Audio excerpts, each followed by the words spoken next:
सबसे पहले तो ये समझने की ज़रूरत है कि जो आम ब्लड प्रेशर होता है और जो प्रेगनेंसी का ब्लड प्रेशर होता है उसमें फ़र्क क्या होता है। प्रेगनेंसी इंड्यूस्ड हाइपरटेंशन यानी प्रेगनेंसी में ब्लड प्रेशर का जो मसला होता है उसके हवाले से। प्रेगनेंसी का जो ब्लड प्रेशर है वो अमूमन 20 हफ्ते के बाद स्टार्ट होता है।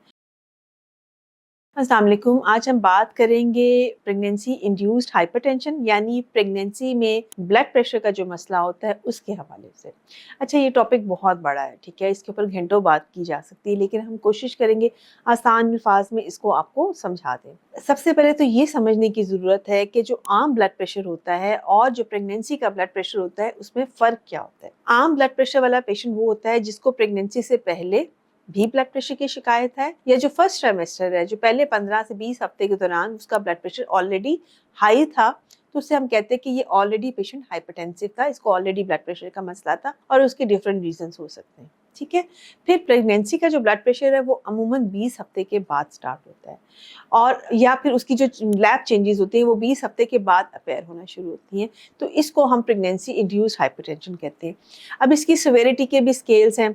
एक तो है कि सिंपल हाइपरटेंशन हुई और ब्लड टेस्ट सारे नॉर्मल थे, तो हम इसको कह देते हैं अच्छा जेस्टेशनल हाइपरटेंशन थी। अगर इसके साथ प्रोटीन्स भी यूरिन में आना शुरू होगी, ब्लड प्रेशर बहुत ज़्यादा हो गया, बच्चे के ग्रोथ के मसले स्टार्ट हो जाते हैं, ठीक है, या आपकी किडनी के लिवर के टेस्ट खराब होना शुरू हो जाते हैं, तो फिर हम इसको प्रीक्लैम्शिया या हेल्प सिंड्रोम लेबल कर देते हैं, जो कि खतरनाक सिचुएशन होती है। ठीक हो गया। अब दोनों में फ़र्क क्या है कि एक था जो प्रेगनेंसी से पहले ब्लड प्रेशर जा रहा था या फर्स्ट ट्राइमेस्टर में मिला था आपको, और एक वो था जो कि 20 हफ्ते के बाद स्टार्ट हुआ था। जो पहले स्टार्ट हुआ था उसमें एक्चुअली सिर्फ प्रॉब्लम ब्लड प्रेशर की होती है और बाकी चीज़ें प्रॉब्लम नहीं क्रिएट करती हैं। आप ब्लड प्रेशर की दवाई देते हैं, मरीज़ का ब्लड प्रेशर कंट्रोल में आ जाता है और चीज़ें ठीक हो जाती हैं। लेकिन जो स्पेसिफिकली प्रेगनेंसी से रिलेटेड ब्लड प्रेशर स्टार्ट होता है वो बहुत खतरनाक होता है, क्योंकि वो सिर्फ ब्लड प्रेशर नहीं होता, वो आपकी बॉडी के हर सिस्टम को अफेक्ट कर रहे हैं।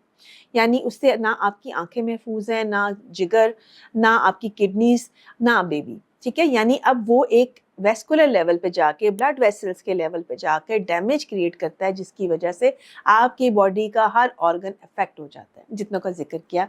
एक्सट्रीम कंडीशंस के अंदर दिमाग की सूजन हो जाती है और झटके पड़ने का डर भी होता है, जिसे हम इक्लेम्शिया कहते हैं। फिट्स ड्यूरिंग प्रेगनेंसी होता है और इसमें मरीज की जान भी जा सकती है और बच्चे की जान को भी खतरा लाहक होता है। तो इस वजह से जो प्रेगनेंसी वाला ब्लड प्रेशर है उसको हम ज़्यादा खतरनाक लेबल करते हैं, और उसके लिए सिर्फ आपने ब्लड प्रेशर को मॉनिटर नहीं करना होता, बल्कि उसके साथ डिफरेंट टाइमिंग के अंदर आपने अपने सारे लैब रिपोर्ट्स करवानी होती है, जैसे कि लिवर के टेस्ट हैं, किडनी का टेस्ट, यूरिक एसिड वगैरह करवाना होता है, बच्चे के डॉपलर अल्ट्रासाउंड्स करवाने होते हैं, ठीक है, और इस प्लेटलेट्स अपने लेवल्स करवाने होते हैं, और आप ये देखना होता है कि इस ब्लड प्रेशर ने आपकी बॉडी को किस हद तक डैमेज किया है, और उस हिसाब से इन सब की रोशनी में डिलीवरी को प्लान किया जाता है। ठीक है, एम हमारा क्या होता है, मकसद हमारा इन सब चीज़ को करने का क्या होता है कि किसी भी खतरनाक सिचुएशन जैसे झटके पड़ना, हेल्थ सिंड्रोम, इसकी खराबी तक पहुंचने से पहले पहले मदर को, बेबी को सेफली डिलीवर करवा लिया जाए, क्योंकि इसका जो फाइनल इलाज है, जो ब्लड प्रेशर इन प्रेगनेंसी का जो फाइनल इलाज है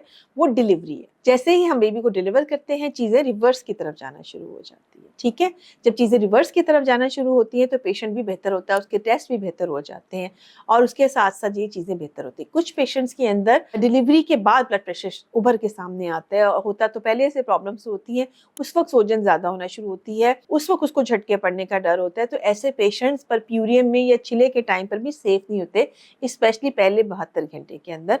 उसमें भी उनको क्लोजली देखा जाता है कि उनको कितना फ्लूइड दिया जा रहा है, सूजन बढ़ तो नहीं रही है, हेडेक तो नहीं हो रही है, ठीक है, वॉमिटिंग तो नहीं हो रही है, फिट्स वगैरह के लिए मॉनिटर किया जाता है। ये एक बहुत सीरियस कंडीशन है और आपको इसके लिए जो है वो हमेशा विजिलेंट रहना चाहिए, लोगों में इंफॉर्मेशन पास करनी चाहिए। अगर आपको करीबी भी ऐसा मरीज नजर आता है तो उसको आपको इंफॉर्मेशन देनी चाहिए, ताकि वो टाइम के ऊपर अपना इलाज करा सके। और अमूमन ऐसे पेशेंट्स का इलाज छोटे सेटअप्स में नहीं होता, बड़े हॉस्पिटल्स में या सरकारी हॉस्पिटल्स के अंदर होता है। बहुत सारा ख्याल रखिएगा, दुआओं में याद रखिएगा।